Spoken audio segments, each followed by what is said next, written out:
վարկյան մի հատ փորձեմ ես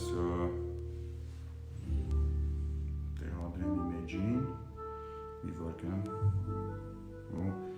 անցնենք ըստ էության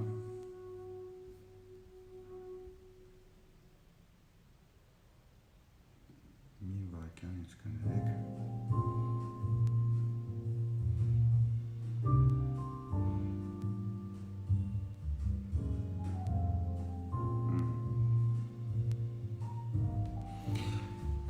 ողջույն սիրելի ժողովուրդ դուք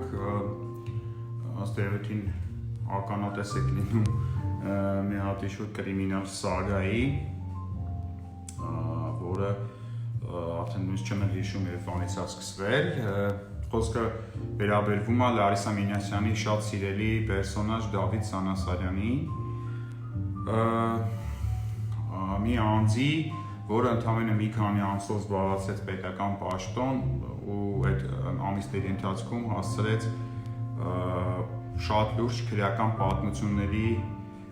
կիզակետում հայտնվի ու լուրջ մեղադրանքներ շալակի իր վրա։ Հիմա դրանց կանադառնամ, եթե նկատել եք, գրել եմ Դավիթ Սանասարյանի 3 քրեական գործերը։ Եթե առաջի քրեական գործի մասով ես այն ժամանակ գրեցի, որ գոյություն ունի անմեղության կանխավարկած եւ ողորմած գտնվեցի Դավիթի նկատմամբ ու այդ թեմայով որևէ անդրադարձ չարեցի, չնայած պերմանենտ նաեւ իմ ձեր ես տեսնում էի այդ գործով ինֆորմացիաներ հայտնվում իմ մոտ, բայց ամեն դեպքում երբ որ մարդը գտնվում է մեղադրյալի կարգավիճակում, նույնիսկ եթե այդ մարդը սորոսական է կամ նույնիսկ եթե ինքը կոռուպցիոներ է կամ չգիտեմ ինչ է, նույնիսկ այդ դեպքում այդ մարդը ունի անմեղության կանխավարկածից օգտվելու իրավունք, ինչը իհարկե չընձեռնվեց մնացած բոլոր մարդկանց ում այս ընթացքում ում նկատմամբ այս ընթացքում գործեր կարվեցին ու քրեական գործեր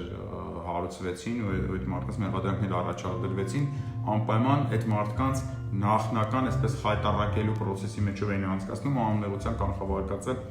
ոտնահարելով, հա, առաջի գործով դատավարություն է ընթանում, եթե ես տեսնեմ, որ այդ դատավարությունը շեղվում է ինչ-որ իրագծից, բան կանեմ, անպայման կմիջամտեմ, ես իմ փաստերը պարտադիր կերպով կհրապարակեմ, ես թույլ չեմ տա, որպեսզի նույն սիստեմայով ինչով որ փորձեցին հերոսացնել ահաբեկիչ մարդասպաններին, նույն սիստեմայով ինչով որ փորձում էին հերոսացնել փսիխոպատ մարդասպան Մերի Ենոքյանին, նույն սիստեմայով ինչով որ օրինակ փորձում էր Արթուր Սաքունցը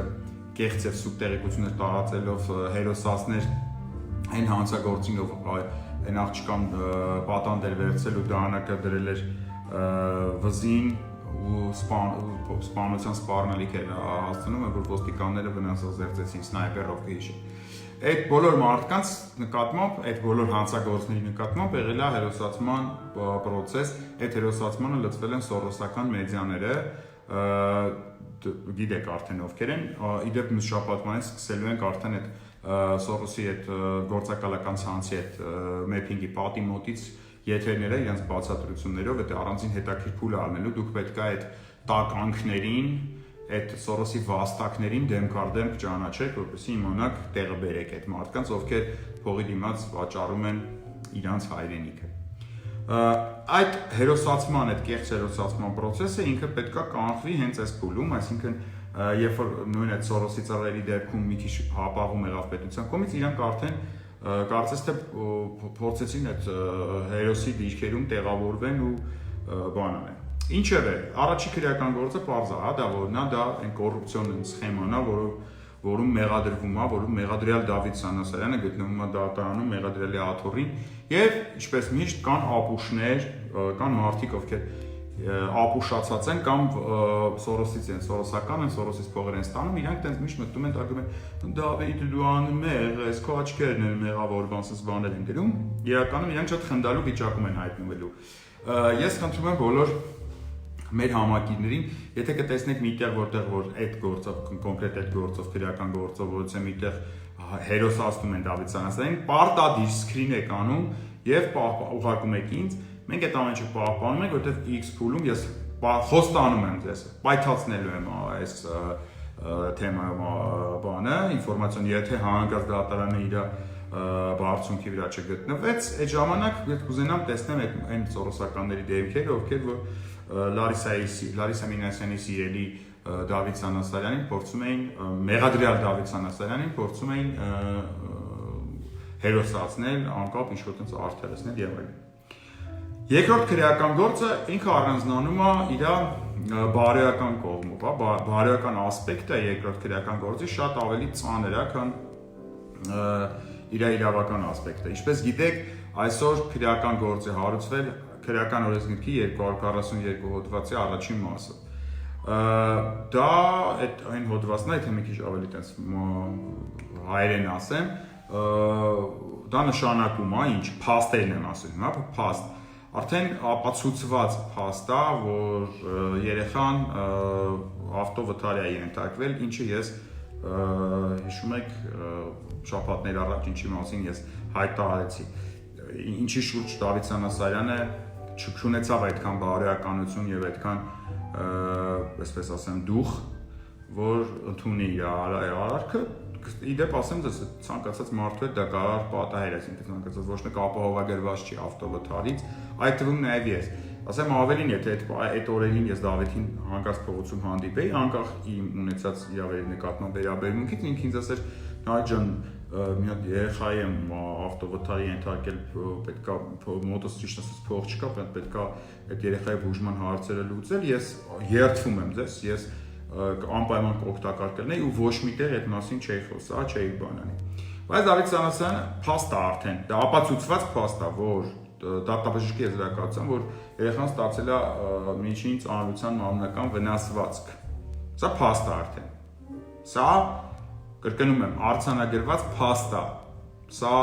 ոչ ես եմ ասում, ոչ Դավիթն է ասում, ոչ սա դատաբժշկի ոչ թե Սերժի Վախտվա դատաբժշկի, այլ նոր Հայաստանի դատաբժշկի եզրակացությունն է, որ Դավիթ Սանասարյանի կողմից վրայերթի ենթարկված երեխան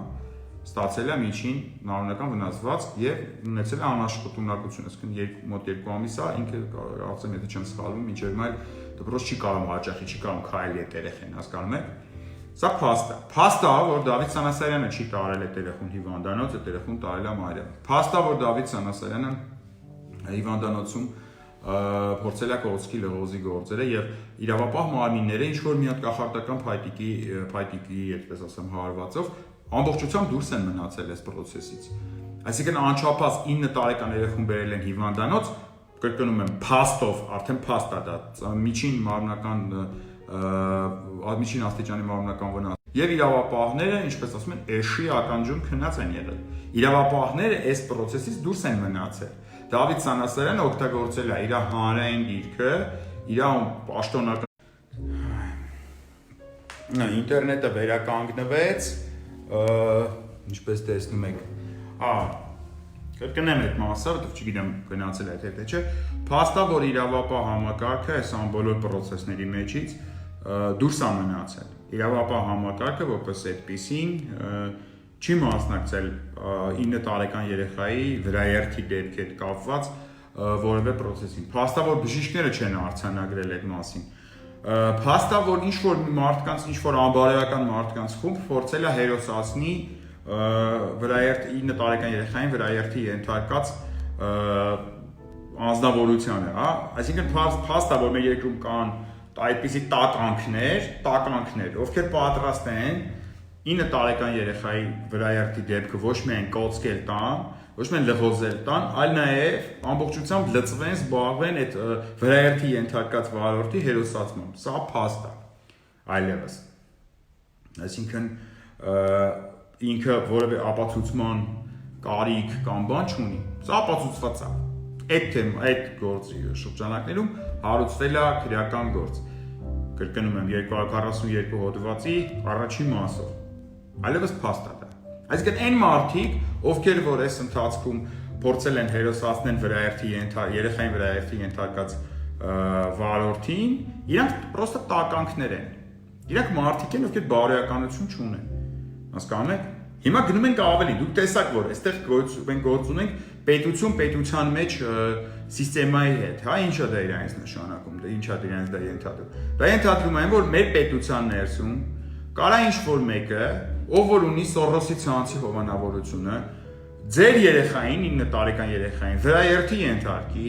իրավապահ համակարգի հետ լուծի իր բոլոր հարցերը, այսինքն ճնշումներ գործադրի,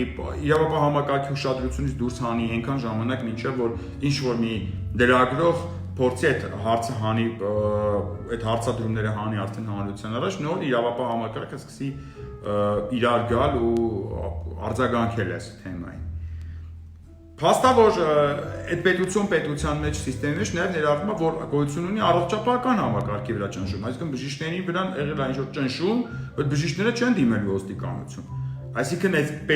պետության մեջ ինքը նաև ունի ավելի լուրջ ազդեցություն առողջապահական համակարգի վրա, քան իրավապահ մարմինները, հասկանում եք։ Եվ նաև այս պետության մեջ սիստեման իր մեջ ներառում է նաև այդ ոհմակը, այդ տականքների ոհմակը, ով որ պատրաստ է կնոպկով, ասենք այդպես զանգով միանա ու սկսի հերոսացնել ցանկացած հանցագործի։ Հասկանում եք, վատաբանել, փնովել 9 տարեկան վրաերթի ենթարկված ձեր երեխային։ Սենց ձեզ ասեմ, որ դուք հասկանաք, էլի։ Ու անկեղծ ասեմ, այդ մարդիկ, ովքեր որ ընկնում են այս պետության մեջ, այս կատեգորիայի, այսպես ասած, ղրդաբի տակ, իրանք արդեն շատ են, հասկանում եք, նույն ձև ապշած են, չեն հասկանում աղաջանովների ընտանիքը, իրանք չեն հասկանում, իրանք երեխուն սպանել են, ու ինչ-որ տականքների խումբ այդ սպանողին հերոսացնում է, հասկանում եք, և վատաբանում է այդ ընտանիքին, այդ ընտանիքի հասցեին, այդ բժիշկների ընտանիքի հասցեին, ինչ լկտիություն ասած չի խոսում, զուտ իրանց տականք մարդասպանին հերոսացնելու համար, հիմա սա նույն իրավիճակն է տեղի իրականացում, նույն սիստեման է տեղի ունենում։ Դեպ ասեմ, այդ մարդասպանի կինը Դավիթ Սանասարյանի մամուլի խոսնակն է, ու առաջին քրեական գործով Դավիթ Սանասարյանի միակ վկան է։ Տեղակ չեք, իմացեք, մարդասպանի կինը այն կոռուպցիոն գործով Դավիթ Սանասարյանի վկան է։ Այդ թեմային ես առանձին ես կանադառնամ, դա խնդիր չի։ Դուք հասկանում եք, որ դուք որևիցե մեկը որևիցե բանից պաշտպանված չեք։ Հասկանում եք, որ Սորոսի ցանցը այնքան ազդեցիկ է, այնքան այս օտարերկրյա գործակալական ցանցը այնքան մեծ ազդեցություն է եկում, որ կրկնում եմ, կարան գանձերը 9 տարեկան երեխուն գցեն ավտոյի տակ, լկտիորեն որևիցե ձևով, որևիցե պատասխանատվություն չկրեն, փակեն իրավապահ համակարգի բերանը, փակեն բժիշկների գործողությունների, այսպես ասեմ, օրինական գործողությունների շղթան, եւ նույնիսկ հիմա եք լեկտիության աստիճանը հելեն հայտարարեն, որ այդ երեխայի ծնողը շորթում է փորձի անի իր նկատմամբ, հասկանում եք։ Այսա է երրորդ քրեական գործը, որը հարուցվելու է շատ շուտով Դավիթ Սանասարյանի նկատմամբ, ես դες խոստանում եմ։ Ես խոսել եմ Տիգրան Աթանեսյանի հետ, անպայման խնդրել եմ, որ հետամուտ լինի ինքը որպես փաստաբան։ Դավիթ Սանասարյանը հայտարարեց սկզբից, որ իրան 300,000 դրամ են շորթել, սուտ սուտ մատնություն արեց ինքը այդ առումով։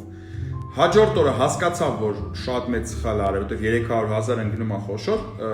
չափերի մեջ եւ դրա սուտ մատուցումը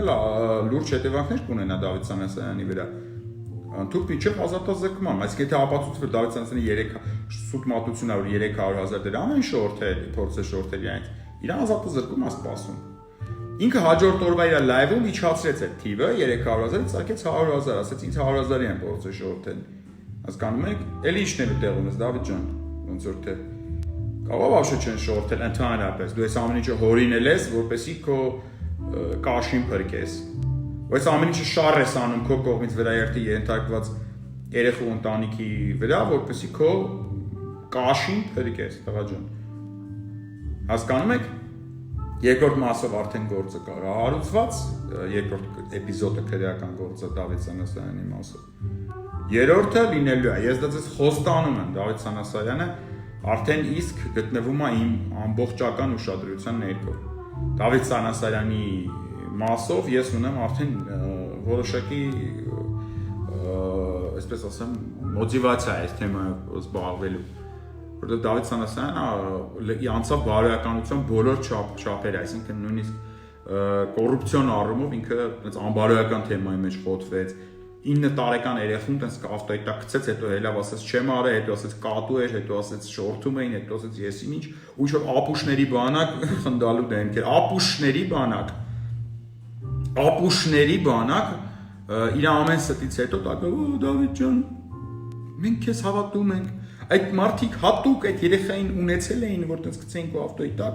որ ինչ-որ բան սարքվեր քո գլխին, ժողովուրդ, նոր Հայաստանի դատաբժշկական փորձաքննությունը փաստել է արդեն, որ Դավիթ Սանասարյանի կողմից վերահերթ ենթարկված երեխան միջին ծանրության մարմնական վնասվածք է ստացել, անաշխատունակության նաև խնդիր է ունեցել, այսինքն 2 ամիս է դպրոց չի հաճախել։ Կրկնում եմ,